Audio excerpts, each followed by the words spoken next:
तो हम कुछ अच्छी बातें करेंगे, लेकिन हमारे इर्द गिर्द बहुत सी बातें बहुत अच्छी नहीं हैं। तो हमने आपसे सिर्फ ये कहना है इब्तिदा में कि आप देखें इर्द गिर्द क्या सूरत हाल है, खुदा का वास्ता है मास्क पहन लिया करें। मास्क भी पहन लिया करें। कोरोना तो चल ही रहा है, उसकी भी बात करेंगे, लेकिन पहले ये जो सिंध में इतनी ज़्यादा, कराची में खासतौर पे बिल्डिंग्स गिरती हैं almost on a regular basis, हर महीने की बात हो गई है, उस पर बात कर लेते हैं। और आपको याद दिलाएं कि अभी 2 माह हुए हैं जब कराची वालों ने इमारत गिरने और कई कीमती जानें ज़ाया होने का दुख बर्दाश्त किया, और अभी यही ज़ख्म नहीं भरा था कि कराची के इलाके लियारी में एक और इमारत गिर पड़ी और आखिरी इतलात तक मलबे से 1 लाश और 10 जख्मियों को निकाला जा चुका है। मजीद हलाकतों का भी खदशा है और गिरने वाली इमारत 5 मंजिला थी जिस पे 50 से ज़्यादा फ्लैट थे। कमिश्नर कराची का कहना है कि इमारत पहले से ही मखदूश थी और जिसे खाली कराने का कहा गया था। और अब्दुल्ला ये जरा सुने, कहा तो गया था लेकिन अपेरेंटली थोड़ी सी रेजिस्टेंट थी फ्रॉम द ऑक्यूमेंट्स के वो उसको खाली करे या ना करे। और अब देखिए उसका क्या खमियाजा भुगतना पड़ा है। मलबे तले दबे हुए अफराद की तादाद बताना अभी मुश्किल है। पाक आर्मी और रेंजर्स एहलकार भी रेस्क्यू कार्रवाइयों में मसरूफ हैं। एनी शाहिद के मुताबिक इमारत गिरने से कुछ लम्हे पहले ही बाहर आए थे लोग कुछ, और उन्होंने क्या कहा ये सुनिए आप। ये वाक़या ये पेश आया था कि 6 महीने पहले भी नोटिस आए थे। अभी आज ऐसा हुआ कि सुबह जो है आवाज़ आई धप करके, कुछ हमने इतना महसूस नहीं किया। फिर शाम को एक आवाज़ आई, उसमें महसूस किया, तो उसमें फिर लोग निकलना थोड़े बहुत शुरू हुए। हम भी निकले, फिर वापस ऊपर चढ़े। हमने कहा अपना थोड़ा बहुत जो सामान है वो निकाले। जैसे ही हम ऊपर चढ़ रहे थे कि शोर हुआ कि नीचे उतरो। बस हम नीचे उतरे हैं और गेट के बाहर आए और बिल्डिंग ने गिरना शुरू किया बहुत बुरी तरीके से। कुछ भी नहीं निकाला, कुछ भी नहीं किया, जो था सब चला गया, कुछ भी नहीं बचा, हमारा सब चला गया। लोग अपनी जमा पूंजी भी लुटा बैठे हैं, लेकिन हुमा लोग भी क्या करें। सर छुपाने की जो जगह है कैसे वो कहीं निकल जाएं जब तक हुकूमत की तरफ से उन्हें कोई अल्टरनेटिव अरेंजमेंट नहीं दिया जाता। और मैं आपको एक सच बात बताऊं, इतनी इंटेंशंस लोगों की ख़राब हो चुकी हैं, इसलिए भी नहीं निकले होंगे क्योंकि इनको नहीं पता कि इनको वाकई किसी सही मकसद के लिए निकाला जा रहा है कि बिल्डिंग गिरने जा रही है या फिर कब्जा हो रहा है। आपको पता है कि इस किस्म की चीज़ें एक्चुअली इन रियलिटी हो जाती होती है, तो कैसे निकले। और ज़ाहिर है गुर्बत है, सब मसाइल हैं इर्द गिर्द। आप देखें क्या हालात हैं, कैसे कोई अपना घर बार छोड़ के निकल आए जब तक वाकई उसे कहा जाए कि अच्छा जी आपकी बिल्डिंग गिरने वाली है, आप यहाँ शिफ्ट हो जाएं। Exactly. हादसे के बाद वजीर बल्दियात नासिर शाह, DIG साउथ शर्जील खरल, कमिश्नर कराची इफ्तिखार शलवानी समेत दीगर ने हादसे की जगह का दौरा किया। इन दौरों से क्या फ़ायदा होगा सर। अब सूबाई वजीर नासिर हुसैन शाह का कहना है कि लोग ख़तरनाक इमारतें खाली करने के लिए राज़ी नहीं होते। इस तरह की बिल्डिंग्स में जिनको मखदूश करार दे दिया जाता है, डेंजरस बिल्डिंग करार दे दिया जाता है, और जब एवोकेशन के लिए जाया जाता है तो वो लोग मानते नहीं हैं। तो इसके लिए कानून साजी की जा रही है। हमने बिल्डिंग कंट्रोल के लिए कोर्ट्स अप्रूव करवाई हैं और अदालत आलिया को लिखा है कि उसको फौरी तौर पर किसी को मुकर्रर किया जाए ताकि फौरी इस पर अमल हो। कुछ जगह पे एक्शन होता है और इसमें जो एक तासुर है कि हमले के लोग, दीगर लोग, बिल्कुल सही है, ब्लैक शीप्स होते हैं, लेकिन हमने पूरी कोशिश की है कि बहुत किसी को भी इस तरह की इलीगल कंस्ट्रक्शन की इजाज़त ना हो। और आपको बताएं कि गवर्नर सिंध इमरान इस्माइल ने भी इमारत गिरने के वाक़े का नोटिस लेते हुए कमिश्नर कराची से रिपोर्ट तलब कर ली है। और दूसरी जानिब गिरने वाली इमारत की गली में एक और 5 मंजिला इमारत को मखदूश होने पर खाली करा लिया गया। यानी it could very well happen again, Allah ना करे, लेकिन उसी इलाके में एक और बिल्डिंग, ये लीजिए हमने दिखा भी दी आपको, वो भी ऑलमोस्ट गिरने वाली है, उसमें भी क्रैक्स है, उसको भी खाली कराया गया है। और अब जरा आई गेस एक बिल्डिंग को गिरे हुए देख के जरा आसान हुआ होगा कि ज़माने में ज़ाहिर है रेस्क्यू ऑपरेशन में भी मुश्किल आती है, लोग क्योंकि इकट्ठे हो रहे होते हैं। तो हम यकीनन खिराज तहसीन पेश करना चाहेंगे पुलिस, स्काउट्स और दीगर जो रेस्क्यू तंजीमें, साथ ही साथ पाकिस्तान रेंजर्स और सिंध रेंजर्स के जो एहलकार हैं वो खुसूसी तौर पर इस ऑपरेशन में बड़े पेश हैं और पाक आर्मी के नौजवान भी इसमें रेस्क्यू ऑपरेशन में सरगर्म अमल रहे हैं। तो हम तमाम एहलकारों को यहाँ पर कराची एब्सोल्युटली, और खासतौर पे आपको पता है आम पब्लिक भी बड़ी अच्छी तरह मदद को आ जाती है, तो डेफिनेटली उनको भी we want to find out कि इस वक्त वहाँ क्या हाल है, क्योंकि हमें पता है कि कुछ लोग जो हैं, कुछ बॉडीज़ जो हैं वो अभी भी दबी हुई हैं। सूरत हाल जानते हैं, अपडेट लेते हैं वहाँ से, और नुमाइंदा जियो न्यूज़ कमर अली मस्तोई हमें अपडेट दे रहे हैं। ओवर टू यू कमर, क्या हो रहा है वहाँ? इमारत गिरने से उसके मलबे तले जो है मुतअद्दिद अफराद दब गए हैं। गुज़िश्ता रात से अब तक इमदादी कामों के नतीजे में 2 ख़वातीन की लाशों को मलबे तले निकाला गया है, जबकि 10 ज़ख्मियों को मलबे तले निकाल कर सिविल अस्पताल मुंतकिल किया गया है, जहाँ पर उन्हें तिबी इमदाद दी जा रही है। इस वक्त Pakistan army, Sindh rangers, police और फलाही इदारे इमदादी कामों में मसरूफ़ हैं। हैवी मशीनरी की मदद से मलबे को हटाया जा रहा है ताकि जो ज़ख्मी मलबे के नीचे फंसे हुए हैं उन्हें जल्द से जल्द निकाला जाए। पुलिस हुकाम का इस हवाले से कहना है कि 2 माह से इस इमारत को खाली कराने का सिलसिला जारी है। उनका कहना था कि 3 इस इमारत के जो रिहायशी फ्लोर हैं उन्हें खाली करा दिया गया था। 2 फ्लोर्स पर अभी भी जो अफराद हैं वो रिहायश पजीर थे। तकरीबन 60 से 65 फ्लैट बताए जा रहे हैं जो कि इस मुतासरा इमारत में थे, और जो इन्हीं शाहिदीन हैं और उसी गली के रिहायशी हैं, उन्होंने खदशा ज़ाहिर किया है कि अभी भी मलबे तले 40 से 45 अफराद हो सकते हैं। जिस गली में ये हादसा पेश आया है उसी गली में दीगर इमारतों को भी खाली करा दिया गया है, क्योंकि जब ये हादसा पेश आया तो उसके साथ ही एक उसी गली में वाक़ इमारत में भी दरार पड़े हैं। तो कोशिश ये की जा रही है कि जल्द से जल्द इस मलबे को हटाया जाए ताकि ज़ख्मियों को निकाला जा सके।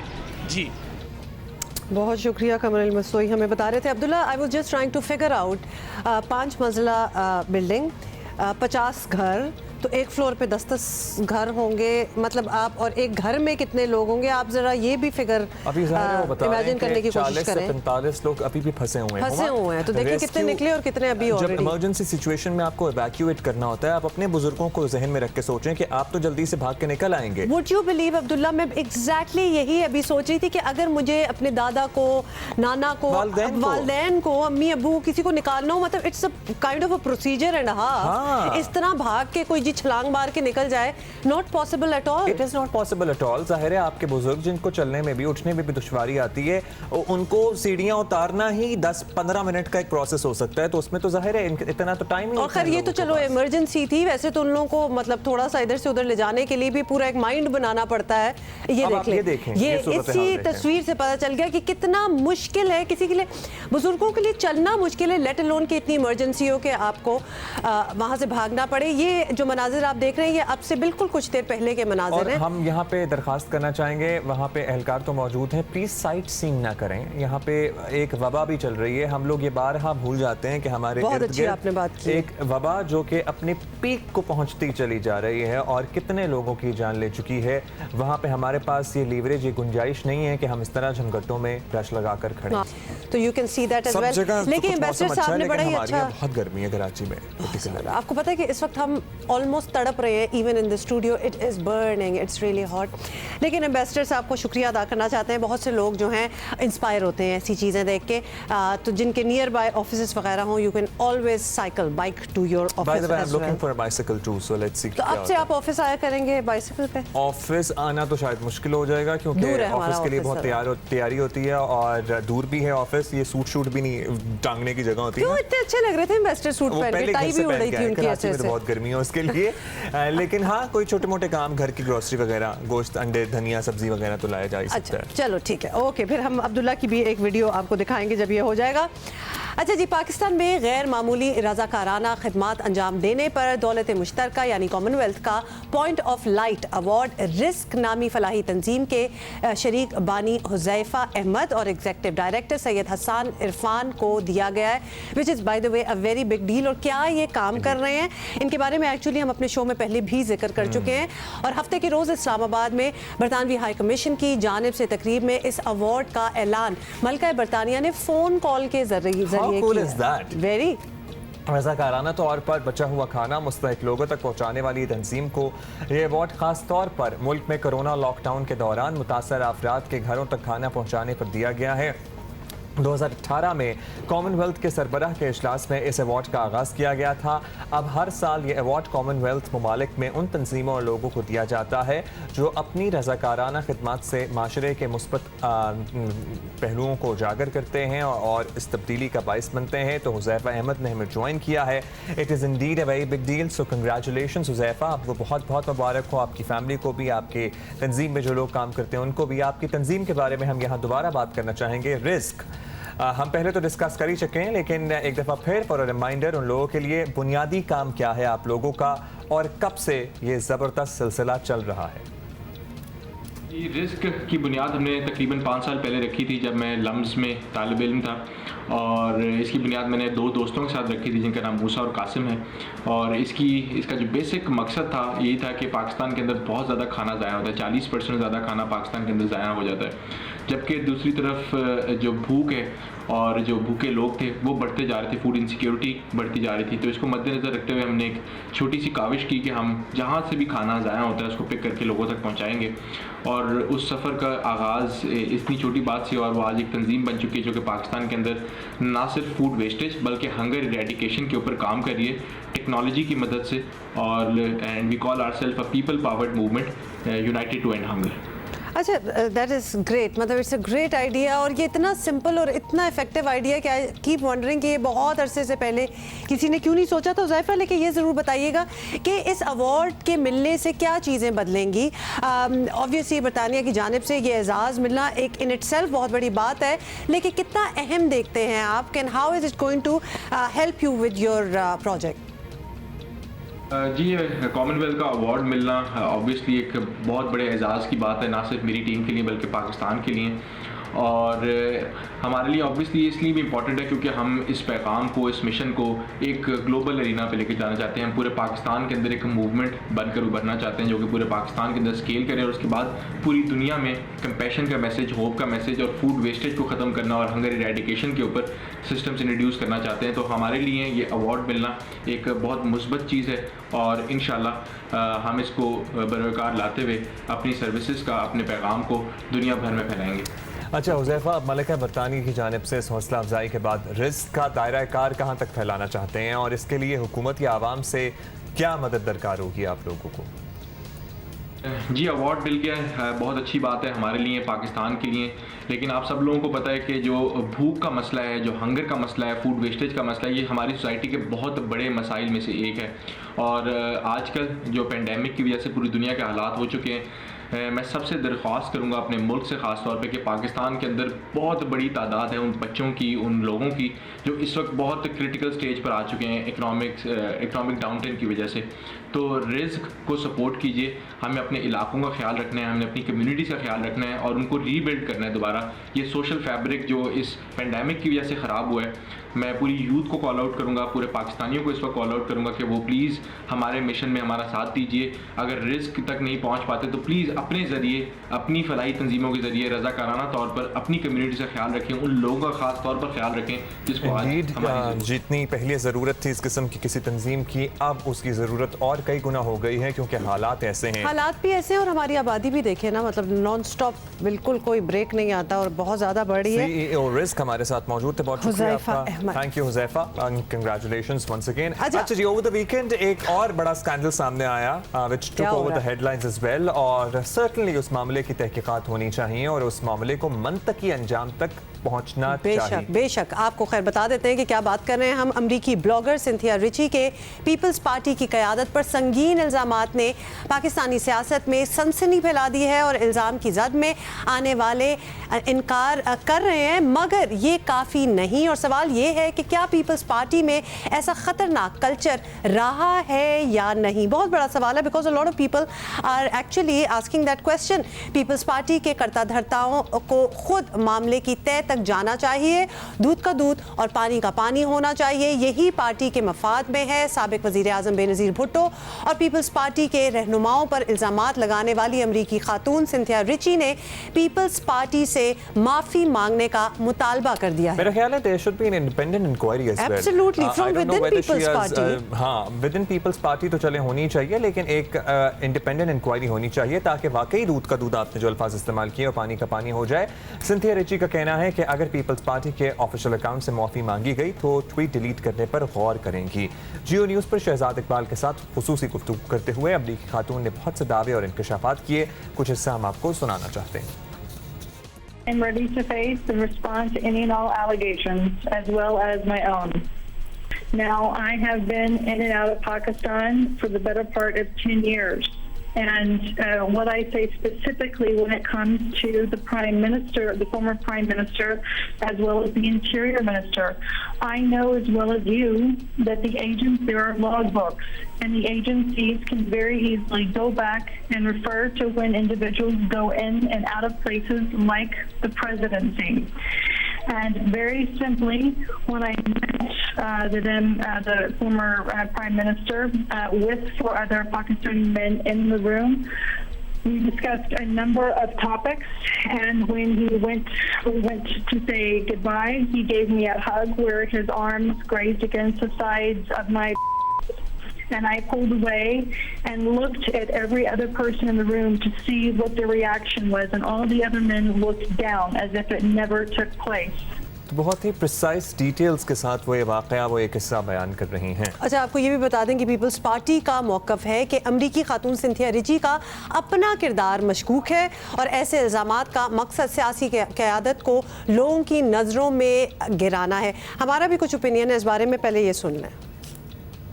खातून जिसका किरदार खुद बड़ा मशकूक है, कभी इसराइल में, कभी भारत में, कभी कहीं ये चीज़ें आ जाएंगी आपके सामने, वो आकर हमारे मुल्क की ज़्यादा मुहिब वतन बन जाए मुझसे और आपसे, तो फिर तो मतलब हद हो गई ना जी। ये पाकिस्तान की पॉलिटिकल लीडरशिप को लोगों की नज़रों में गिराने का एक प्री प्लान्ड मंसूबा है। आज ये पीपल्स पार्टी है, कल कोई और जमात होगी, परसों कोई और होगी, और तरसों वो भी हो सकती है जो इस पर ज़्यादा बगलें बजा रही है। तो सईद गनी साहब का मौक़िफ़ तो आपने सुन लिया। अभी हम ये भी आपको कहना चाहते हैं कि सिंथिया रिची अमरीकी खातून के इल्ज़ामात पर पीपल्स पार्टी ने कानूनी चाराजोई के अदालत से भी रुजू किया है, जिस पर सिंथिया रिची को 9 जून को जस्टिस ऑफ पीस के सामने पेश होने का हुक्म मिला है। देखते हैं सिंथिया रिची अपने इल्ज़ामात को सच साबित करने के लिए क्या सबूत पेश करती हैं। पीपल्स पार्टी के रहनुमा रहमान मलिक ने अमरीकी खातून सिंथिया रिची को 50 करोड़ रुपये हर जाने का नोटिस भी भेज दिया है। कानूनी नोटिस पे सेनेटर रहमान मलिक ने सिंथिया रिची के इल्ज़ामात की सख्ती से तरदीद की है। रहमान मलिक का कहना है कि शहीद बेनज़ीर भुट्टो की तकरीम की लड़ाई है जो पूरी कौम की कायद हैं। बेनज़ीर भुट्टो शहीद और इनकी किरदार कशी के पीछे कौन से अनासर हैं, वक्त आने पर बेनकाब कर देंगे। तो अच्छी बात है कि पीपल्स पार्टी ने खुद ही से अदालत से रुजू किया है, विच सर्टनली अ ग्रेट इनिशिएटिव, जो कि लेना चाहिए था, वक्त की हम ज़रूरत भी था। अगर नहीं लिया जाता तो फिर लोग कहते कि दाल में कुछ काला है। Absolutely, you are very right. और सिंथिया रिची के अपने बारे में सईद गनी साहब का भी कहना था कि ये हैं कौन, बिल्कुल सही सवाल है, क्योंकि कौन है आप। बात यह है कि हमने भी कुछ महीने पहले या almost a month like a year back, उससे पहले इनका सुना नहीं हुआ था। इतना एकदम से आई और इतने बड़े इल्ज़ाम हैं। इसका कतन ये मतलब नहीं है कि जो वो इल्ज़ाम लगा रही हैं वो शायद सही ना हो। The point of the matter is कि everything needs to be investigated.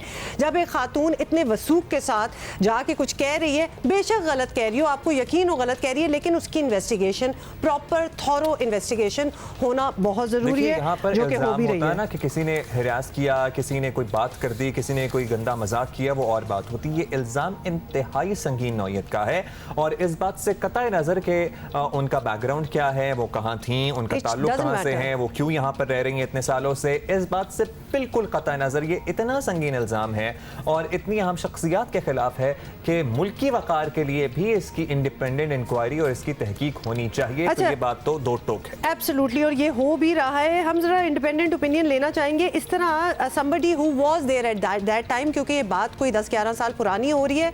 रहनुमा मुस्लिम लीग नून अज़मा बुखारी हमारे साथ हैं और इनसे हम बात भी, अज़मा बहुत बहुत शुक्रिया आपने हमें ज्वाइन किया है। सिंथिया रिची के इल्ज़ामात से पीपल्स पार्टी के लिए ही परेशान को नहीं, हम सब के लिए बहुत ही क्वेश्चन मार्क्स उठ गए हैं। आप तो उस दौर में खुद पीपल्स पार्टी का हिस्सा थी, हेंस हम आपसे ये सवाल करना चाह रहे हैं, ख़वातीन की जानिब पार्टी क़यादत का रवैया कैसा पाया आपने उस वक्त?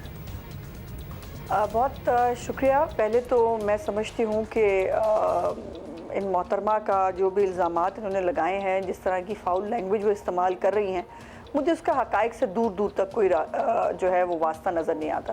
पहले ये है कि ये बड़ी अचंभे की बात है कि सिंथिया जैसी खातून जो है वो मोहतरमा बेनज़ीर भुट्टो के ऊपर भी वो बहुत फाउल लैंग्वेज इस्तेमाल कर चुकी हैं और उसके बाद अब उन्होंने ये एक नया जो वो किया है। मैं समझती हूँ, मैंने रहमान मलिक साहब को, यूसुफ रज़ा गिलानी साहब और मखदूम अंकल को, तो उनको तो मैं अंकल भी कहा करती थी, और पूरी पार्टी में एज अ होल मुझे नहीं लगता कि ये कभी इस तरह सी कोई बात हमें सुनने में मिली हो या इवन कोई शाइबा भी हुआ हो। ये अलहदा बात है कि आयशा गुल अलाई आपको याद होंगी, उन्होंने पार्टी लीडरशिप के ऊपर इस तरह का इल्ज़ाम लगाया था। इससे पहले ये इल्ज़ामात कभी भी किसी लीडरशिप के ऊपर ना लगे थे और मैंने तो कतई तौर पर कोई महसूस नहीं किया कभी। अच्छा अज़मा, सिंथिया रिची के इल्ज़ामात ये कहकर तो नज़रअंदाज नहीं किए जा सकते कि वो 10 साल बाद ये बातें क्यों कर रही हैं या फिर उनका अपना किरदार मशकूक है। इनकी तफ्तीश तो बहरहाल होनी चाहिए क्योंकि बड़े संगीन नौयत के ये इल्ज़ामात हैं। आप क्या कहेंगी, मुत्तफ़िक़ हैं इस बात से?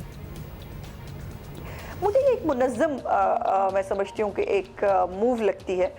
ये खाली सिंथिया इसके अंदर नहीं है, उनको बाकायदा तौर पर मैं समझती हूँ कि इस वक्त क्यों कहा गया ये करने के लिए, अगर किसी ने कहा है तो यकीनन इसकी तफ्तीश होनी चाहिए। बहुत हीनियस बात है ये। और उसके साथ साथ मैं समझती हूँ कि आयशा गुल अलाई जो है उसको भी, अगर अब बात हो ही रही है तो आयशा गुल अलाई के जो है उनके इल्ज़ामात को भी किसी ने तवज्जो नहीं दी थी और उसके ऊपर भी किसी ने बात नहीं की। आज वो बेचारी ख़ुद किसी गोशाए गुमनामी में जा चुकी हैं। तो अव्वल तो औरत नहीं करती है हौसला ये बात करने की, अगर सच हो तो। और ये तो अमरीकी खातून है, इनके कल्चर में तो और बहुत सारी चीज़ें जायज़ हैं, लेकिन अगर कोई खातून ये जुर्रत करे, ये सिर्फ सियासतदानों की बात नहीं कर रही मैं, एज ए होल भी सोसाइटी के अंदर भी अव्वल तो खातून इस तरह की बात कर नहीं पाती, फॉर वन रीज़न और द अदर, मुझे नहीं मालूम। लेकिन अगर वो कोई करे तो फिर एज ए सोसाइटी हमें उसके साथ खड़े होना चाहिए। और मैं इसलिए समझती हूँ कि सिंथिया की इस बात के साथ साथ हमें आयशा गुल अलाई जो है उसकी जो बात उसने की थी उसके ऊपर भी बात करनी चाहिए। बिल्कुल सबकी होनी चाहिए। बिल्कुल वी अग्री विद यू, क्योंकि इल्ज़ाम अगर कोई लगा रहा है तो एक blanket denial is not the way to go about it. आपको मानना चाहिए, उतना तो मानो कि उसको इन्वेस्टिगेट तो करो, और उसके बाद जब आपको पता चले कि there is nothing in it, कोई सदाकत नहीं है इसमें, तो आप उसको फिर उस तरह टैकल करें। पीपल्स पार्टी हो या मुस्लिम लीग नून, इस नौयत के इल्ज़ामात किसी पार्टी क़यादत पर इस तरह पहले नहीं लगाए गए। आयशा गुल अलाई का भी एक केस था, but this is a different ball game. हमारे सियासी कल्चर में क्या ख़वातीन इतनी महफूज हैं जितना होना चाहिए? अज़मा, मैं आपसे पूछ रही हूँ, एक सियासी वर्कर के तौर पर आपकी राय क्या है? आपको एज ए होल, आपको पूरी पाकिस्तान की औरतों के लिए एक, अगर औरत की बात करनी है तो सबके लिए एक पैरामीटर सेट करें। ये जो हमें दिन रात गालियाँ पड़ती हैं, हमारी कैरेक्टर असैसिनेशन होती है, हमारी फैमिली तक के लोग जाते हैं, वो उनको बाकायदा तौर पर बुलाकर, एक मीडिया सेल मौजूद है उसमें उनको बुला के कहा जाता है कि मरीम नवाज़ जो है उसके बारे में जो मर्जी कह लो, बुशरा बेगम के बारे में कोई कुछ नहीं कहेगा। ऐसे नहीं चलेगा, दोहरा मेयार नहीं होता है। लेकिन यकीनन कोई भी माहौल पाकिस्तान की औरत के लिए कहीं पर भी आइडियल नहीं है। उसके लिए एक तो एफर्ट करनी पड़ती है, आपको खुद अपने लिए बाउंड्रीज तय करनी पड़ती हैं। और मुझे ये कहने में कोई आर नहीं, मुझे आज 17 साल हो गए हैं पाकिस्तान की पॉलिटिक्स में। अल्लाह का करम है और उसकी ज़ात का एहसान है कि आज तक मैं कोई एक इतना सा इवेंट भी याद नहीं कर सकती कि जहाँ पर मैं किसी से शिकायत कर सकूं या मुझे कोई किसी से ग्रीवियंस पैदा हुआ हो, ऐसा नहीं होता।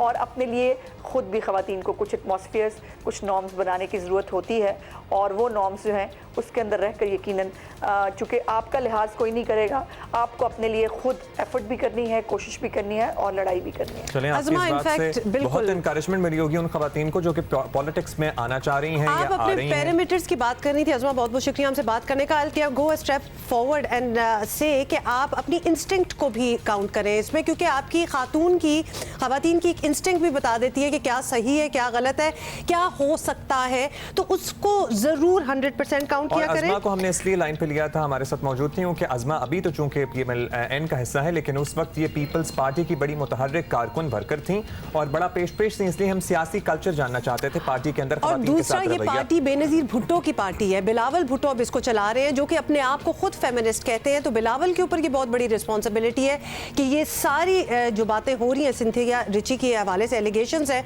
उनको क्लियर करें। So, this needs to be done. जाहिर है कि इसलिए भी इनको क्लियर करना ज़रूरी है क्योंकि बड़े संगीन नौयत के इल्ज़ामात मोहतरमा बेनज़ीर भुट्टो पर भी लगाए गए हैं, वो भी इसी के साथ क्लियर होने चाहिए। आज वर्ल्ड ओशन डे है, आज वर्ल्ड ओशन डे है और मैं कल ही मिस कर रहा था कि समंदर गए हुए भी कितने दिन हो गए, बहुत अरसा हो गया। अच्छा जी, समंदर हमारे सफ़र, खुराक, तजारत का सबसे बड़ा ज़रिया है और समंदरों की अहमियत के पेश नज़र अक़वाम मुत्तहिदा के तहत 8 जून को समंदरों का दिन मनाया जाता है और इस बार इस दिन का थीम है innovation for a sustainable ocean. I like the theme. हाँ, I like the theme. अच्छा जी, यानी इसका जदीद मतलब तरीकों है से क्या किया जाए हुमा? जदीद तरीकों से समुंदर की पायदारी को कायम रखना, यानी सस्टेनेबिलिटी को कायम रखना, ये थीम है बेसिकली। समुंदर 40% ताज़ा पानी और 75% ऑक्सीजन का जरिया भी है, 75% ऑक्सीजन का हमारा जरिया है। ज़ाहिर है समंदर से बुखारात उठते हैं and you know how the cloud system works, और फिर वो बारिश बरसाते हैं। तो समंदर ना हो तो हमारी यहाँ बारिशें भी ना हो। You are so right about that.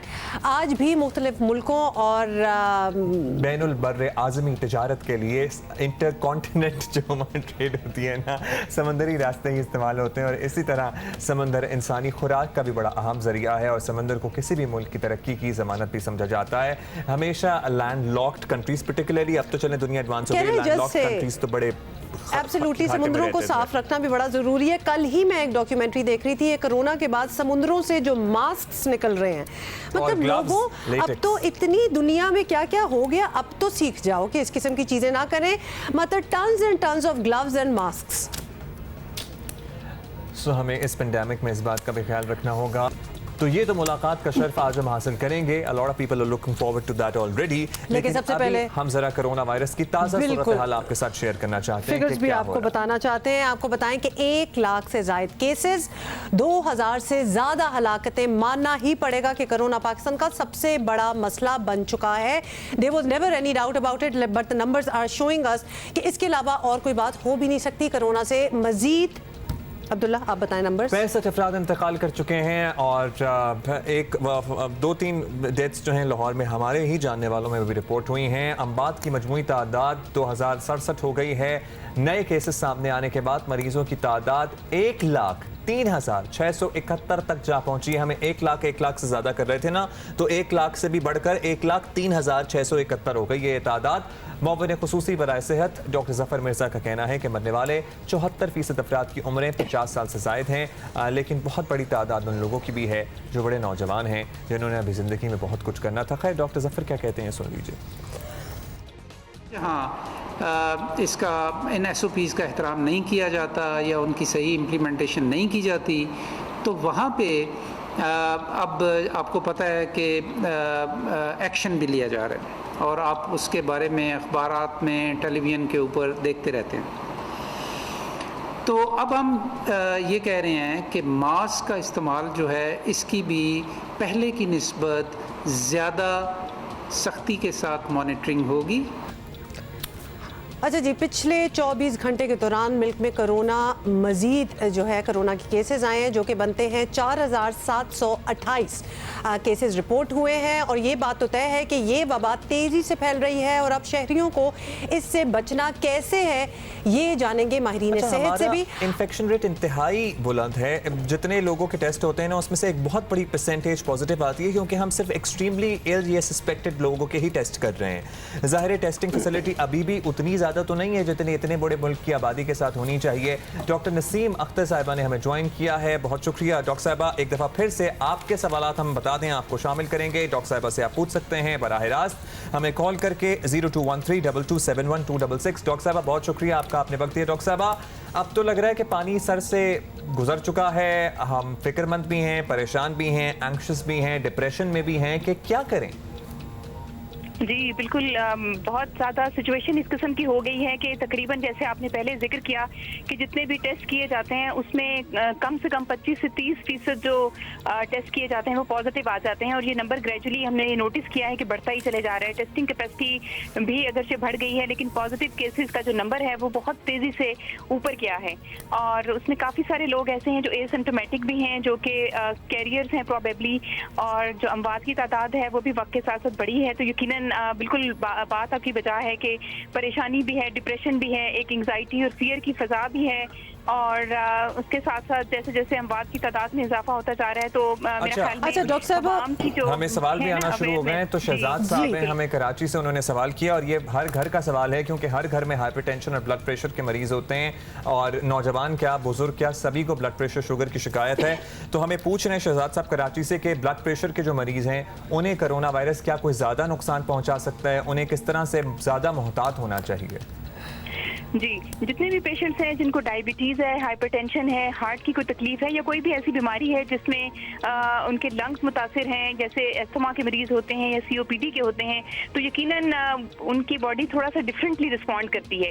तो सबसे पहले इम्पॉर्टेंट बात यह है कि इन तमाम हज़रात को चाहिए कि वो पूरी प्रिकॉशंस लें, अपने आप को सेफ रखें, मास्क का इस्तेमाल करें जब भी बाहर जाएँ, और अगर उनको कोई खुदा न खासा अलामात ज़ाहिर होती हैं तो वो फौरी तौर पर डॉक्टर से रब्ता करें ताकि जल्द उनकी तशख़ीस हो सके और उनके जो बाकी मसाइल हैं उनको देखा जा सके। लेकिन ये है कि इस दौरान उनको जो अपनी दवाइयाँ हैं ब्लड प्रेशर की या शुगर की, उनको अच्छे से इस्तेमाल उनका जारी रखना चाहिए ताकि उनका शुगर और ब्लड प्रेशर दोनों कंट्रोल में रहें। ठीक है, तो लेकिन साथ साथ ये भी बताती चलूँ कि ज़रूरी नहीं कि हर पेशेंट जिसको शुगर ब्लड प्रेशर है उनको कोरोना हो जाए तो खुदा न खास्ता वो बहुत ज़्यादा डेंजरस सूरत हाल का शिकार हो जाएंगे। लेकिन चूँकि थोड़ा सा डिफरेंट रिस्पॉन्स होता है बॉडी का, तो इसलिए मेरा ख्याल है कि थोड़ा ज़्यादा केयरफुल होने की ज़रूरत है। चलिए, ये तो बहुत अच्छे आपने एडवाइस भी दे दी, because as Abdullah you said के ब्लड प्रेशर हाइपरटेंशन के पेशेंट्स तो भरे ही हुए इधर। उमर अशरफ का सवाल आया है डॉक्टर साहिबा, और ये बड़ा पर्टिनेंट सवाल इसलिए भी है because a lot of the young people are on social media these days. Mohammad Ashraf sorry. अच्छा, सोशल मीडिया पे बड़ा ये तासुर दिया जा रहा है कि ये इतनी भी बड़ी चीज़ नहीं है, इतनी भी बड़ी वबा नहीं है, तो यंग लोगों को एक मैसेज जो है वो डॉक्टर साहिबा गलत जा रहा है कोरोना के हवाले से। किस तरह उन्हें यकीन दिलाया जाए कि ये बड़ी सीरियस वबा है? और इसमें एक सवाल मैं अपना ऐड कर दूं, अगर आप इजाजत, क्योंकि सोशल मीडिया पे बहुत सी बातें हैं कि जी हम हर मरीज को कोरोना में डाल रहे हैं और जी WHO कोई पैसे दे रहा है और पता नहीं क्या क्या थ्योरीज है, माशाल्लाह सुभान अल्लाह। तो आप प्लीज डॉक्टर साहब आप रहनुमाई करें इस सिलसिले में। बिल्कुल बिल्कुल, ये मैं आपको बताती चलूँ, आप बिल्कुल सही कह रहे हैं। हमारे अवाम का एक तबका ऐसा है जो कहते हैं कि कोरोना वायरस तो एग्जिस्ट नहीं करता, ये बीमारी है नहीं है। तो बेसिकली ये मैं समझती हूँ कि थोड़े मिथ्स हैं लोगों के कि हम लोग जो है वो हर पेशेंट को कोरोना लेबल कर देते हैं। अब देखिए, इस आउटब्रेक के दौरान अगर कोई पेशेंट बुखार, जिस्म में दर्द, खांसी और गले में तकलीफ के साथ अगर आपके पास हॉस्पिटल में आता है तो सबसे पहला आपका जो सस्पिशन होता है वो कोरोना का होता है। और जिनके भी हमने टेस्ट किए हैं इन अलामात के साथ, तो मैक्सिमम लोग ऐसे हैं जिनमें कोरोना का टेस्ट पॉजिटिव आया है। तो इसका ये मतलब नहीं है कि हम बिला वजह किसी को ये कह रहे हैं कि आपको कोरोना हो गया है, उनको वाकई कोरोना की बीमारी होती है। और दूसरी बात है कि ऐसे पेशेंट्स को कोई कोई पैसे लेके या कुछ इस तरह की चीज़ की जा रही है कि लोगों का नंबर हमें ज़्यादा शो करना पड़ रहा है, तो ऐसा कुछ भी नहीं है। पाकिस्तान के अंदर इतना नंबर बढ़ चुका है ऑलरेडी कि मेरा नहीं ख्याल कि गवर्नमेंट को इससे कोई बेनिफिट होगा कि हम कोरोना के पेशेंट्स का नंबर बढ़ा के बताएं या डेड बॉडीज में हम बताएं कि ये सारे जितने पेशेंट्स की डेथ हुई है ये सारी कोरोना से ही हुई है। तो ऐसा कुछ भी नहीं है, ना कोई पैसे ले रहा है, ना किसी को इसका कोई फायदा है।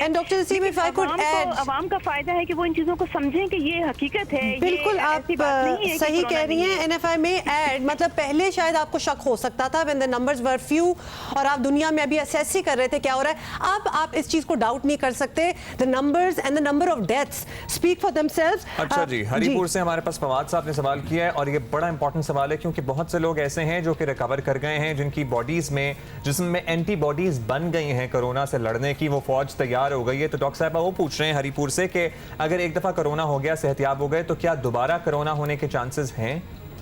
देखिए, ये बड़ा अच्छा सवाल है। इसके ऊपर अभी कोई हतमी राय बिल्कुल भी नहीं दी जा सकती, क्योंकि पहले अगर आप पुरानी जो आउटब्रेक्स हमारी हुई थी, जैसे स्पेनिश फ्लू की हुई थी या सार्स कोरोना जो दूसरे वाला वायरस था हमारा, तो उसमें भी ये देखा गया था कि जो एंटीबॉडीज बनती हैं वो हो सकता है कि 1 साल 2 साल तक लास्ट करें और उसके बाद वो इम्यूनिटी जो है वो आहिस्ता आहिस्ता कम हो जाए।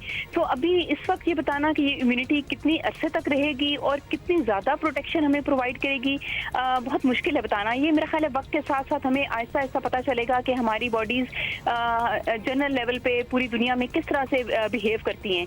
तो मेरा ख्याल है कि एक दफ़ा कोरोना अगर हो गया है, तो चूंकि कोरोना वायरस के और भी कई स्ट्रेन होते हैं, तो अभी ये बताना मुश्किल है कि एक स्ट्रेन से आप रिकवर कर गए हैं तो क्या दूसरा स्ट्रेन आपको मुतासिर कर सकता है या नहीं।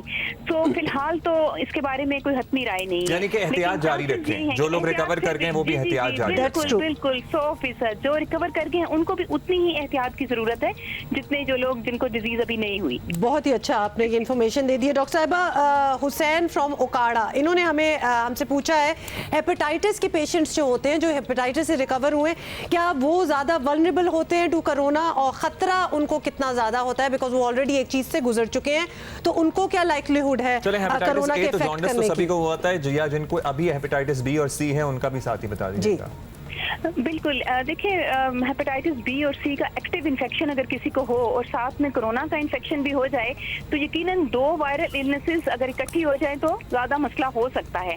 यानी उनकी बॉडी का रिएक्शन नॉर्मल लोगों से डिफरेंट हो सकता है, क्योंकि वायरस है, ये वायरस भी जिगर को मुतासिर करता है, ऑल्दो उतनी बुरी तरह से मुतासिर नहीं करता जैसे हेपेटाइटिस बी और सी करते हैं, लेकिन अगर दोनों चीज़ें कंबाइन हो जाएं, एक्टिव इन्फेक्शन हो जाए तो चांसेस होते हैं कि डिजीज़ सीवियर फॉर्म इख्तियार कर ले। लेकिन अगेन वही बात कहूँगी कि अगर पेशेंट ट्रीटमेंट पे है या पहले से हेपेटाइटिस बी और सी से रिकवर कर चुका है तो फिर शायद इतना मसला नहीं है, लेकिन एक्टिव इन्फेक्शन अगर दोनों चल रहे हैं तो फिर मसला हो सकता है। अच्छा जी, डॉक्टर साहब दुबई से हमें मोहम्मद शकील की कॉल आई है और उन्होंने ये पूछा है कि उनको गले में एक ड्राई सी खराश है, एक छोटी सी कॉफ है, खांसी है, लेकिन फीवर नहीं है, कोई टेम्परेचर नहीं है, 4-5 दिनों से उनको सिर्फ एक खांसी है, खराश टाइप है, तो क्या वो अलार्म्ड हो? और बाय द वे डॉक्टर साहब मैं ये भी कह दूँ मौसम हमारे इस किस्म के हैं कि हर किसी को थोड़ी बहुत गले में खराश तो रहती ही है। बिल्कुल आप सही कह रही हैं, और हमेशा एंजाइटी का शिकार हो जाता है बंदा कि जब भी थोड़ा सा गला खराब हुआ है तो कहीं कोरोना तो नहीं हो गया। तो मैं समझती हूँ कि कोरोना की वाहिद अलामत सिर्फ गले की खराश नहीं है। इसमें आम तौर पर जो मसला स्टार्ट होता है वो बुखार से होता है। शुरू में बुखार होता है, जिस्म में दर्द होता है, सर में दर्द हो सकता है। इसके अलावा जो है वो जैसे बहुत सारे लोग शिकायत करते हैं कि उन्हें सूंघने की हिस्स उनकी थोड़ी सी खराब हुई है, मुतासिर हुई है, और उसके साथ थोड़ा सा पेट में दर्द और हल्का सा डायरिया हो सकता है। ये वो अलामात हैं कि इनमें से, और शॉर्टनेस ऑफ ब्रेथ या जिसको आप कहते हैं कि सांस लेने में दुश्वारी और खांसी का मुसलसल होना, ये अलामात हैं। लेकिन अगर किसी को सिर्फ मामूली सी गले में खराश है तो मेरे ख्याल में कि ऐसी कोई परेशानी की बात नहीं है। अगर बाकी अलामात भी वक्त के साथ साथ आना शुरू हो जाएं तो फिर टेस्ट करवा के देख लेना चाहिए। अदरवाइज मेरा ख्याल है कि कोई ऐसी ज़्यादा परेशानी की बात नहीं है। आप देसी टोटके घरों में इस्तेमाल कर सकते हैं, कोई जोशांदा इस्तेमाल कर लें, कोई एंटी हिस्टामीन का इस्तेमाल कर लें तो वो खुद ब खुद ठीक हो जाएगी। अच्छा, रावलपिंडी से अदील पूछ रहे हैं डॉक्टर साहबा कि स्मोकिंग जो लोग करते हैं और सेकंड हैंड स्मोक जो दूसरे ले रहे होते हैं, ज़ाहिर है मुंह से धुआं छोड़ रहे हैं और दूसरे उससे मुतासर हो रहे हैं, तो क्या उस स्मोक से भी हमें वायरस लग सकता है और ये कितना नुकसानदेह हो सकता है? और जो लोग कोरोना में हैं तो वो स्मोकर्स के लिए ज़रा पर्टिकुलरली आप बताइए कि कितना नुकसानदेह उनके लिए ये वायरस। बिल्कुल बिल्कुल बचा बात है। जो लोग रेस्पिरेटरी डिजीज़ का शिकार होते हैं और ख़ास तौर पर स्मोकर्स जो होते हैं उनको हर वक्त खांसी रहती है, क्योंकि उनके जो एयरवेज होते हैं, जो हवा की नालियाँ होती हैं, उसमें हर वक्त एक सोजिश चल रही होती है, क्योंकि वो धुआं और वो उसमें जो केमिकल्स होते हैं वो आपके लंग्स को मुतासिर कर रहे होते हैं। तो ऐसे पेशेंट जो है वो ज़्यादा वल्नरेबल होते हैं कि अगर उनको वायरल इन्फेक्शन हो जाए तो वो सीवियर डिजीज़ का शिकार हो जाएं। और धुआं और सांस और जितने भी ये ड्रॉपलेट्स हैं वो यकीनन एक से दूसरे को लगने का ज़्यादा डर होता है। अगर आप स्मोक जो है वो अपने करीब लोगों के पास बैठ के तो वो फैला रहे हों तो यकीनन अगर वायरस मौजूद है आपकी बॉडी में तो वो दूसरे पेशेंट को लगने का डर होता है। राइट, ये अच्छी आपने वार्निंग दे दी। ये हमें ऑब्वियसली बात पता थी, खासतौर पे स्मोकर्स के लिए हम बार बार ये बताते रहे हैं, लेकिन डॉक्टर साहब आपके साथ तरफ से आए तो obviously it has a different weightage.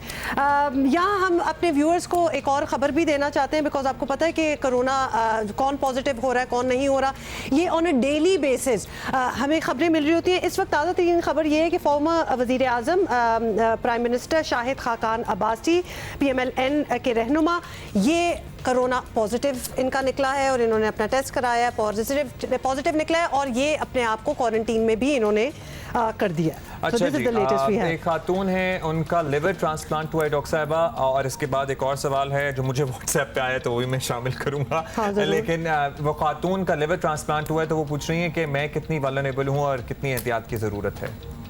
Ji, liver transplant के जो पेशेंट्स होते हैं उनको मुख्तलिफ दवाइयाँ भी साथ साथ दी जा रही होती हैं जो उनके इम्यून सिस्टम को सप्रेस रखने के लिए होती हैं।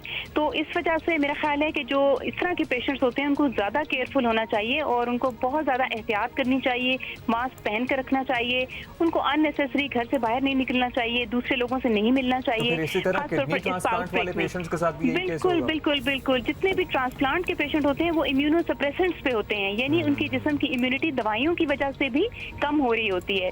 तो ऐसे पेशेंट खास तौर पर रिस्क पे होते हैं, उन्हें बहुत ज्यादा एहतियात की जरूरत है। अच्छा, एक सवाल आया है और अयाज अकबर हैं, उन्होंने पूछा है, ये बता दीजिएगा कि एंटीबॉडी जिनका पॉजिटिव आ जाए तो क्या वो कोरोना का शिकार हैं या नहीं हैं? अब मगर जाहिर है दो तरह की, एक एक्टिव इन्फेक्शन होती है, एक एंटीबॉडी डेवलप हो जाना चाहे, तो इसकी क्लासिफिकेशन बता दें। जी बिल्कुल सही बचा सवाल है इनका। जो एंटीबॉडीज हैं वो दो तरह की होती हैं, एक IgM एंटीबॉडी होती है और एक IgG होती है। सो अगर IgM एंटीबॉडी पॉजिटिव है तो इसका मतलब है कि एक्टिव इन्फेक्शन है और उस वक्त पेशेंट को अलामात भी हो सकती हैं, खांसी, बुखार और दूसरी जैसे मैं जिक्र करी थी पहले।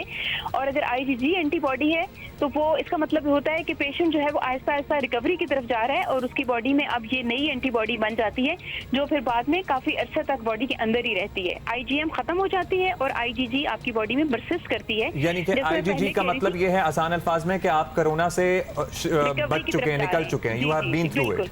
बिल्कुल बिल्कुल। चलिए आप तो फिर खुशकिस्मत हैं जिनकी IgG जो आ गई हैं और उनको पता भी नहीं लगा, तो आपको तो कोरोना हो भी तो गया बिल्कुल आप खौफजदा ना करें। ये क्लैरिटी तो हमने डॉक्टर साहिबा से ले ली है।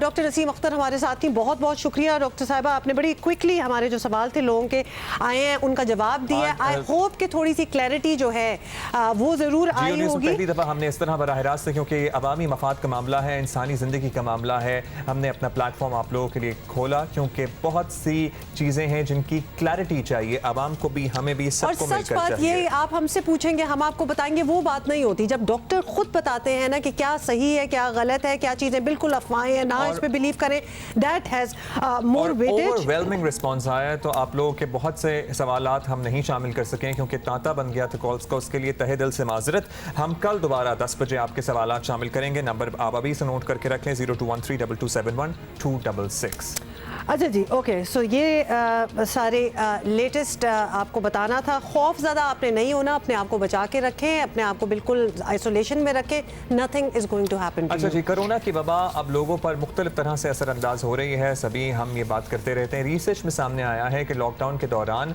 मोटापे का शिकार हो रहे हैं लोग, बच्चों की ग़िज़ा और नींद पर भी मनफी असरात पड़ रहे हैं, बच्चों का कोई रूटीन भी नहीं रहा है। ज़ाहिर है कोरोना वायरस के खौफ से लोग तन्हाई इख्तियार किए हुए हैं और जो सेहतमंद तर्ज़ ज़िंदगी उनका था वो नहीं है। अब मुनासिब माहौल पैदा करता है सेहतमंद तर्ज़ ज़िंदगी।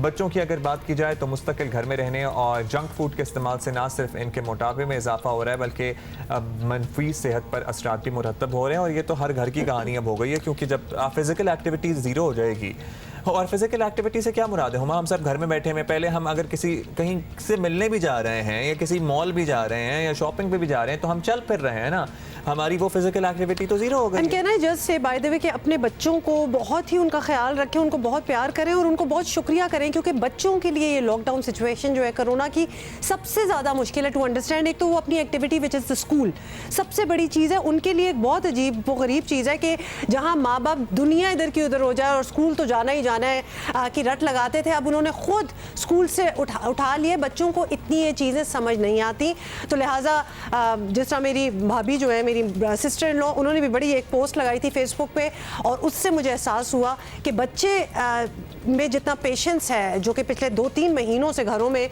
अपने आप को रखा हुआ है, एक्टिविटीज़ वहीं कर रहे हैं, फ्रस्ट्रेट भी हो रहे हैं लेकिन फिर भी उधर ही हैं। Hats off to the kids. Certainly जी, ब्रेक के बाद मिलते हैं दोबारा और बातें करेंगे कुछ। One of our top stories आपको बताएं, चीनी पर सब्सिडी का मामला, नैब और टैक्स का मामला FPR को भेजा जा रहा है और एक कमेटी के बाद कमीशन बना, एक रिपोर्ट के बाद दूसरी फॉरेंसिक रिपोर्ट आई। अब हतमी रिपोर्ट के बाद मामला दूसरे इदारों के पास चला गया। इदारों के भूल भुलैयों में, बिल्कुल इदारों की भूल भुलैयों में घूमते घूमते कहीं ये मामला गुम ही ना हो जाए, इसका हमेशा डर रहता है। बिल्कुल, क्योंकि बहुत सी रिपोर्ट्स आती नहीं है। सर्टनली वज़ीर आज़म इमरान खान के मुआविन खुसूसी बराए एहतिसाब शहजाद अकबर का कहना है कि चीनी पर 29 अरब रुपए की सब्सिडी का मामला नैब को भेजा जा रहा है, सजा के साथ रिकवरी भी की जाएगी। पूरे 29 अरब रुपए की सब्सिडी का मामला नैब को भेजा जा रहा है। नैब इसके अंदर क्रिमिनल इन्वेस्टिगेशन करे और जो लोग, चाहे उन्होंने ये सब्सिडी देने में उनका ताल्लुक वो सेक्रेटरी हो, वज़ीर हो, जो भी जिस ओहदे पे भी विराजमान हो, माजी में रहे हों, अभी हों, उनके खिलाफ एक्शन हो। दूसरा मामला जो है वो है investigation of income and sales tax fraud, evasion and benami transactions.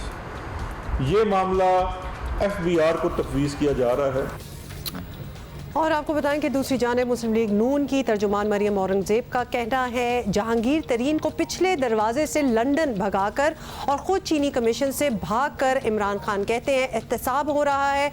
उन्होंने मुतालबा किया कि अपने लोगों को नवाजने पर इमरान खान और उस्मान बुज़दार को गिरफ्तार किया जाए, ये उनका कहना था।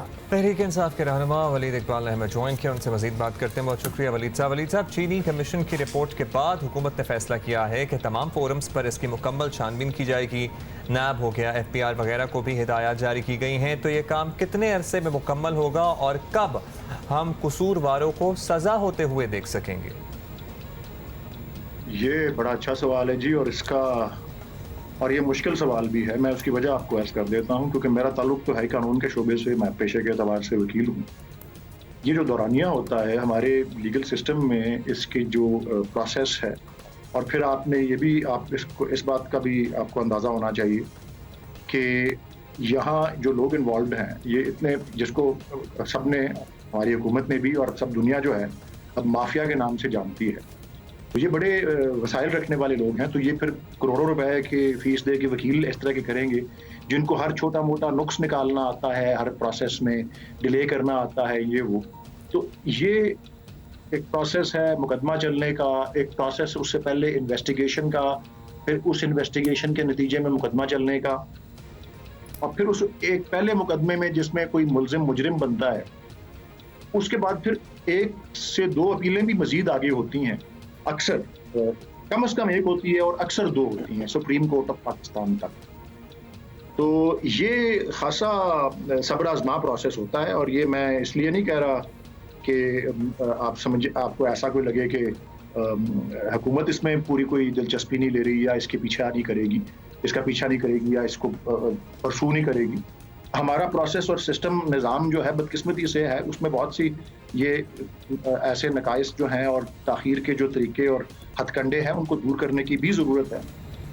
अच्छा वलीद साहब, ऑब्वियसली यही सिस्टम तो बदलना है, वरना तो इतनी चीज़ें बीच में आ जाती हैं कि वो रिपोर्ट कहाँ आई, उसकी फाइंडिंग्स किधर गई, ये सारे ये गुम भी जाती हैं और फिर लोग पूछना भी भूल जाते हैं और प्रेसिंग प्रॉब्लम्स आ जाती हैं। आपने कार्रवाई के लिए काम तो मुख्तलिफ इदारों को दे दिया, लेकिन जिन लोगों के नाम फॉरेंसिक रिपोर्ट में आए हैं उन्हें ECL पर तो हुकूमत ही डाल सकती है, तो वो काम तो आप लोग कर ही सकते थे।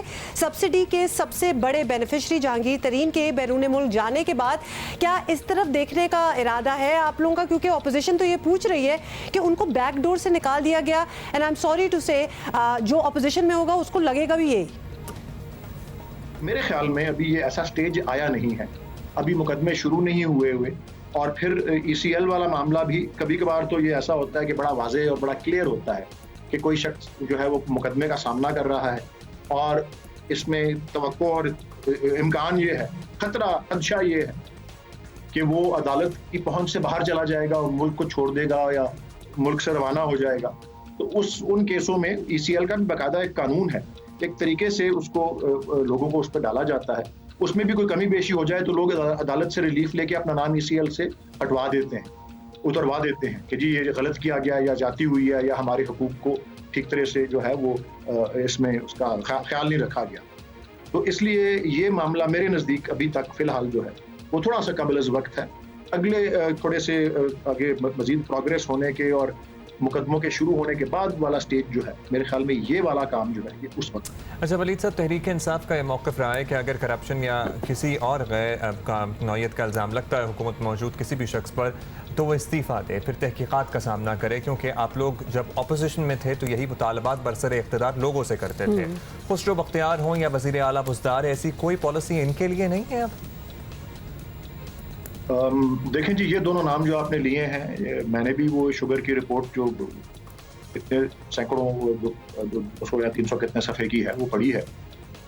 इन दोनों अफराद का जहाँ तक आपने नाम लिया है, इनका तो उस रिपोर्ट का जहाँ तक ताल्लुक है, उसके अंदर जो तफ्तीशी या जो इंकशाफात या जो भी फाइंडिंग्स हैं उसकी, जिन हकाइक तक वो पहुँची है, उसमें वाज़े तौर पे ना तो कोई गलतकारी का इल्ज़ाम या रॉन्ग डूइंग जिसको आप अंग्रेज़ी में कहेंगे, किसी जुर्म का इर्तिकाब का इल्ज़ाम खुसरो बख्तियार साहब पे लगाया गया है, और ना ही जो है ऐसा कोई इल्ज़ाम उस्मान बुज़दार साहब पे लगाया गया है। उस जो रिपोर्ट के जो मतन है और उस रिपोर्ट की जो फाइंडिंग्स हैं उनके हवाले से ये अपोजिशन वाले को इस तरह का शोर मचा रहे हैं, लेकिन फैक्ट्स आर फैक्ट्स, और जो बात कमीशन ने की है वो तो रिकॉर्ड पे है और तहरीरी सूरत पे रिकॉर्ड है। वली साहब बहुत बहुत शुक्रिया। वलीद इकबाल साहब हमसे बात कर रहे थे। बगैर इल्म में आए हुए उनके ज़ाहिर है उनकी मर्जी और मंशा से ही सारा तमाम मामला अप्रूव हुआ था ना सब्सिडी वाला, और जब जिम्मेदारी तो उन्हीं पर आयद होती है। और इल्ज़ाम नो इल्ज़ाम मतलब ऑब्वियसली कौन सी अभी कोई निकल आया है कि जी यही थे या नहीं थे, लेकिन for the clarity of independent investigation आप निकाल भी सकते हो। ये मुतालबा तो आप लोग पहले करते भी रहे हैं। Anyway absolutely moving on. और ये भी एक सजेशन ही है, वज़ीर आज़म इमरान खान ने अल्लामा इकबाल से गलत कलाम मंसूब कर देने के वलीद इकबाल साहब हमारे साथ मौजूद थे, हाँ। तो इसलिए हमने सोचा कि ये सही मौका है बात करने का। आपको पता है ना the family legacy of Walid Iqbal साहब सर। हाँ ऑफ कोर्स, तो लिहाजा उनको तो इस बात की थोड़ी सी तकलीफ हुई होगी। वन सेकेंड में बताऊं कि जी खान साहब से कुछ गलती थोड़ी सी हो गई। इकबाल अल्लामा इकबाल से गलत कलाम मंसूब कर देने के फौरी बाद वैसे उन्होंने गलती का इतराफ़ भी कर लिया, और गलती मान लेना बहुत ही अच्छी बात होती है। उन्होंने अपनी ट्वीट जो है वो डिलीट भी कर दी जो उन्होंने रीट्वीट किया था। लेकिन जो इस पोजीशन पे खान साहब बैठे हुए हैं, वज़ीर आज़म के मनसिब का तकाजा है कि गलती से पहले एहतियात कर ले। सिर्फ it takes one Google search और उससे पता भी चल जाता है कि क्या सही है क्या नहीं है। कि ज़ाहिर है वज़ीर आज़म के पोर्टल से एक भी ट्वीट हो रही हो तो हमें ये नहीं समझ आ रहा था कि उसकी हमें ये हमारा आइडिया अंदाज़ा है कि उसकी 100 दफ़ा एटलीस्ट प्रूफ रीडिंग होती है। भाई हमारे तो कोई फॉलोअर्स भी नहीं है और हम फिर भी 10 बार तस्दीक कर लेते हैं कि क्या मैंने चीज़ सही लिखी है या नहीं लिखी। Millions of people follow you, और ये गलती दरअसल हम मेंशन भी इसलिए कर रहे हैं क्योंकि ये एक गलती नहीं है, ये कुछ गलतियाँ हैं जो होती रहती हैं। Anyway watch this. कभी जर्मनी और जापान का बॉर्डर मिलाया, कभी तारीख का चरखा उल्टा चलाया, और अब मशहूर शख्सियात के अक़वाल के बाद कलाम इकबाल की बारी है। 6 जून को खान साहब ने इंटरनेट पर अल्लामा इकबाल के नाम से वायरल कलाम को बग़ैर तहक़ीक़ के रीट्वीट कर दिया और फिर थोड़ी ही देर बाद मुआज़रत कर ली। इससे कबल वज़ीर आज़म ने ट्विटर पर खलील जिब्रान से मंसूब करके एक कॉल शेयर किया था जो दरअसल बंगला ज़बान के अजीम शायर राबिंद्रनाथ टैगोर का है। 15 अक्टूबर 2014 को भी इमरान खान ने लॉर्ड मैकॉले का जाली कॉल ट्वीट कर दिया था। जनाब वज़ीर आज़म इसके अलावा भी तारीख के साथ आंख में चोली खेलते रहे हैं। हज़रत मूसा का है लेकिन हज़रत ईसा का तो हिस्ट्री में जिक्र नहीं है। Turkey was fighting its war of independence. The support the funds raised in India to support the Turkish gallant fighting for its freedom. Pride they felt that Turkey was able to fight for its independence in the 20s. On the border region of Germany and Japan, they had joint industries. So now there's no question of them ever having bad relationship because their economic interests are tied together. कायदे आज़म को तो कोई ज़रूरत नहीं थी, लेकिन उन्होंने 40 साल स्ट्रगल की आज़ादी के लिए, और फिर जब वो कैंसर से मर रहे थे उन्होंने किसी को ये पता नहीं चलने दिया कि उनको कैंसर है। तारीख में ख़ास मकाम रखने वाली कौम के वज़ीर आज़म को तारीख पर गलतियाँ नहीं करनी चाहिए, और ख़ास तौर पर अल्लामा इकबाल तो हमारे कौमी शायर हैं। अगर वज़ीर आज़म ही उनका जाली कलाम ट्वीट करेंगे तो नई नस्ल से क्या तवक्को होगी। बस प्रूफ रीडिंग ज़रा होनी चाहिए वैसे किसी ने किसी। और जो एडवाइजर्स प्लीज़ अपना काम करें, तो ये भी एक वही बात है। रिसर्च भी होनी चाहिए जब भी कोई बात करने जा रहे हों, पर्टिकुलरली इंटरनेशनल फोरम्स पे। तो आई वंडर, हम एज्यूम ये करते हैं कि बहुत बड़ी टीम होगी या बहुत बड़ी नहीं तो कुछ लोग तो होंगे ही जो एक एक चीज़ का हर पहलू देखते होंगे कि क्या कहा जाएगा। ट्रू। अच्छा जी, क्वेश्चंस फॉर आबदी साहब नाउ। तो लिहाजा आबदी साहब अस्सलाम वालेकुम, कैसे हैं आप? आबदी साहब बच्चे बहुत परेशान हैं ये साल। वैसे मुझे अफसोस होता है, मैं थोड़ा सा ये कह दूँ, जो स्टूडेंट्स हैं ना वो बड़े, उनका साल भी निकल गया, कन्फ्यूजन में ही रहे। It's been a difficult year for them. मैं तो छोटे बच्चों के लिए भी परेशान हूँ क्योंकि आपको पता है ना वो एक सीज़न होता है जब आप नए जिन बच्चों ने पहली दफ़ा स्कूल जाना होता है या प्ले ग्रुप वगैरह में जाना होता है कि वो अगस्त तक एडमिशन करा सकते हैं नहीं, because my son is like almost 2 years old. और एक बात बताऊं, एंड यू बड़ी अच्छी आप, क्योंकि आपके तो घर में ये एग्जांपल है, वो जो टाइम होता है बच्चे को स्कूल जाने को बड़ा क्रूशल टाइम होता है। वो बच्चा ऑलरेडी इतनी चीज़ें ग्रास्प कर रहा होता है कि you have to put him to school ताकि वो सही चीज़ें और पढ़ाई वगैरह उसमें लग सके। साल तक बात चली गई है। हाँ, चली तो गई है। अच्छा आबदी साहब, जो बच्चे सितंबर 2020 में बैरून मुल्क तालीम के लिए जाना चाहते थे और उनके दाखिले भी आ चुके थे, बल्कि कुछ बच्चों ने तो फीसें भी अदा कर दी थी बाय द वे, तो चूंकि कोरोना के असरात अभी बाकी हैं और वालिदैन इस साल बच्चों को भेजना नहीं चाहते, तो इन हालात में क्या उन बच्चों की फीस वापस हो जाएगी? क्योंकि ये सबसे बड़ा कंसर्न है। तो ये अपना एडमिशन जो है वो 2021 के लिए मौखर कर दें, डिफर भी हो जाता है, तो इस बारे में कुछ बता दें। कोई प्रॉब्लम नहीं है। यूनिवर्सिटीज़ जो है फैसिलिटेट कर रही हैं। सारी की सारी यूनिवर्सिटीज़ जो हैं उनकी वेबसाइट के ऊपर मुख्तलिफ़ किस्म की इंस्ट्रक्शंस हैं। अगर आपका ऑफ़र आया हुआ है उसके अंदर नीचे आपको कंडीशंस दी हुई होंगी। नॉर्मली उनका ख्याल ये है कि अगर तो हालात बेहतर हो जाते हैं तो पीपल कैन गो इन सितंबर, और कुछ यूनिवर्सिटियाँ ऐसी हैं जो शायद आपको पहले ऑनलाइन पढ़ाएं और फिर फ़ेस टू फेस पढ़ाएं। लेकिन अगर आप दोनों सूरतों में अपने आप को डेफ़र कराना चाहते हो, कुछ यूनिवर्सिटियों में जनवरी का इनटेक है, कुछ में नहीं है। जिनमें है और आप जनवरी में जाना चाहते हो तो आपको जनवरी में डेफ़र कर दिया जाएगा, लेकिन अगर आप लोग सितंबर में डेफ़र कराना चाहते हो तो वो भी हो सकता है। तो तमाम यूनिवर्सिटीज़ इस वक्त आपको मुख्तलिफ़ किस्म की फैसिलिटीज़ देने के लिए तैयार हैं। चलें जी, आई होप बहुत से स्टूडेंट्स को फ़ायदा पहुंचा होगा। शुक्रिया आपका आबदी साहब। Thank you. One of our top stories, दुनिया भर के मुसलमानों के लिए खाना काबा से ज़्यादा मुक़द्दस जगह ज़ाहिर है और कोई नहीं है, हो भी नहीं सकती। खाना काबा दुनिया में मौजूद तमाम मुसलमानों के लिए मरकज़ी हैसियत रखता है। खाना काबा की खिदमत एक अहम फरीज़ा है जो खुशकिस्मत लोग ही ज़ाहिर है उन्हीं के नसीब में आता है। फ़तह मक्का से लेकर आज तक खाना काबा की चाबियाँ रखने का एहसास बनु शैबा के पास रहा है और खाना काबा के मौजूदा कलीद बरदार डॉक्टर साले बिन ज़ैनुल आबिदीन हैं। पाकिस्तानी बिजनेसमैन मियाँ अब्दुर्रहमान डॉक्टर साले के तर्जुमान हैं और उनके पर्सनल असिस्टेंट भी हैं। यकीनन ये भी एक बहुत बड़ा एहसास है और ख़ास तौर पे पाकिस्तानियों के लिए बहुत बड़ा एहसास है कि उनके पर्सनल असिस्टेंट हमारे यहाँ से मियाँ अब्दुर्रहमान साहब ने हमें ज्वाइन किया है। मियाँ साहब, आपसे पूछना चाहेंगे कि खाना काबा के कलीद बरदार के साथ आपके करीबी ताल्लुकात हैं और आप ख़ुद इस मुक़द्दस मकाम के खादिम हैं, कितनी बड़ी सादत समझते हैं इसे अपने लिए? नहमदुहु व नुसल्ली अला रसूलिहिल करीम, अम्मा बादु फ़अऊज़ु बिल्लाहि मिनश्शैतानिर रजीम, बिस्मिल्लाहिर रहमानिर रहीम। काबतुल्लाह के खादमीन में शुमार होना ये खुशबख्ती का आला तरीन मकाम है, क्योंकि जो वहाँ के बादशाह हैं वो भी अपने आप को खादमे हरमैन शरीफैन कहलाने में इज़्ज़त और शरफ महसूस करते हैं। तो इसलिए मुझ जैसे बंदे का काबतुल्लाह के खादमीन में शुमार होना या काबतुल्लाह के कलीद बरदार शेबी ख़ानदान से करीबी तल्लुकात होना यकीनन मेरे लिए बाइस इज़्ज़त है और मैं इस निस्बत को दुनिया और आखिरत में अपने लिए एक इज़्ज़ाज़ समझता हूँ। बिल्कुल एहसास है भी। अच्छा सर, ये बताइएगा कि हालिया दिनों में कोरोना वबा के बाद मस्जिद हराम आम अफराद के लिए बंद रही, अब ऑल दो सिलसिला खुला है। ये बड़ा अजीब सा वक्त था पूरी दुनिया में मौजूद मुसलमानों के लिए। बड़े अजीब मनाजिर भी देखने को मिलते थे। आप यकीन मानिए कि इमोशनल हो जाते थे, क्योंकि और रमज़ान में पर्टिकुलरली जो रौनक होती थी वो तो बहुत ही हम सब के दिल के करीब था जो हो रहा था। तो क्या एहसास थे आपके और जब आप ये सब करीब से देख रहे थे? तो मौजूदा कोरोना के दिनों में काबतुल्लाह का बंद हो जाना, वहाँ पर तवाफ़ और दीगर इबादतों का ममनू करार दिया जाना यकीनन हर मुसलमान के लिए एक बहुत बड़ा सदमा है जो हर मुसलमान के दिल पर अपने असरात छोड़ गया है। मैंने भी काबतुल्लाह को तवाफ़ करने वालों से खचाखच भरे देखा है। इन अयाम में काबतुल्लाह को खाली देखना या चंद लोगों का तवाफ़ करते देखना दिल को रंजीदा कर जाता है। एक अफसुदगी छा जाती है जिसका हम किसी तौर पर मदावा नहीं कर सकते, सिवाय इसके कि हम अल्लाह से दुआ करें कि मालिक व मौला काबतुल्लाह के दरवाज़ों को हमारे लिए दोबारा खोल दे और हम जोक दर जोक तेरे घर का तवाफ़ कर सकें। बहुत बहुत शुक्रिया। मियाँ अब्दुर्रहमान साहब हमसे बात कर रहे थे और वो एहसास जो था जब खाना काबा को बंद किया हुआ था, मेरा ख्याल है कि वो बड़ा एक ग्लोबल फिनोमेना था, because every Muslim anywhere in the world was feeling the same way.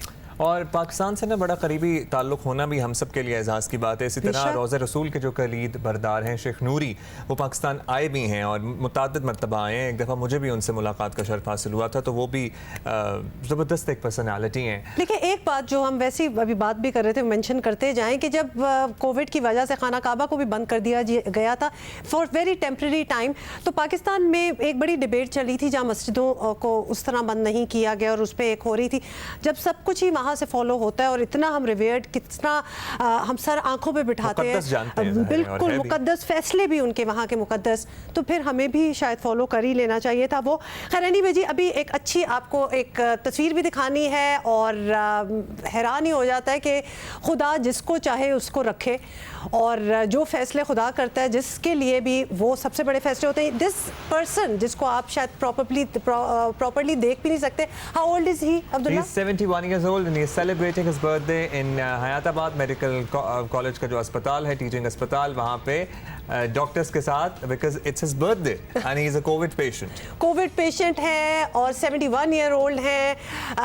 Obviously बाकी तो अल्लाह के हाथ में है कि क्या होना है, लेकिन एटलीस्ट डॉक्टर्स, पैरामेडिक्स, नर्सेज वो किसी का दिन ही अच्छा बना सकते हैं, विच दे आर डूइंग। बाकी तो आपको पता है कि सारी चीज़ें तो चल ही रही होती हैं, ट्रीटमेंट भी चल रही है और डॉक्टर्स कह रहे हैं कि आप थोड़ा सा चखेंगे और वो कह रहे हैं कि नहीं मैं नहीं ले रहा। मोर कंसर्न कि बिल्कुल नहीं, मैंने नहीं चखना, but we thought that this was encouraging, हमें अच्छी लगी ये तस्वीर। I guess he is like really critically ill. या इनके लिए भी दुआ, इन्हें भी सेहत दे, जितने लोग इस वक्त कोरोना से नबर्द आजमा हैं उन्हें भी सेहत दे। अब ये तो कुछ तादाद है जो अस्पतालों में, ज़ाहिर है हमारे अस्पताल ओवर क्राउडेड ऑलरेडी हो चुके हैं, बहुत से लोग घरों में सिलेंडर, ऑक्सीजन सिलेंडर लेकर बैठे हुए हैं। प्लीज़ सबके लिए दुआ करें, अल्लाह पाक सबके, पर्टिकुलरली वालिदैन को, सबके औलाद को महफूज रखें। आमीन आमीन। अच्छा जी, अच्छा जी, अभी जल्दी से हमारी जो वेटरन एक्ट्रेस है रुबीना अशरफ, उनके बारे में भी था कि वो खासी सीरियसली इल हैं, वो अस्पताल में भी ज़ेर इलाज हैं। सकीना सम्मो के बारे में इत्तलात थी कि शी इज़ रिकवरिंग, वो भी हमारी एक वेटरन एक्ट्रेस है। बिल्कुल, और बड़ी गलत खबरें जो हैं वो भी छप जाती होती हैं, बिल्कुल ऐसी कोई बात नहीं है। सकीना सम्मो इज़ गेटिंग बेटर और रुबीना अशरफ की तबीयत ज़रा ज़्यादा ख़राब हो गई थी और उनको अस्पताल में एडमिट कर दिया गया था, जहाँ वो ज़ेर इलाज है। इंशाल्लाह she is going to be fine to.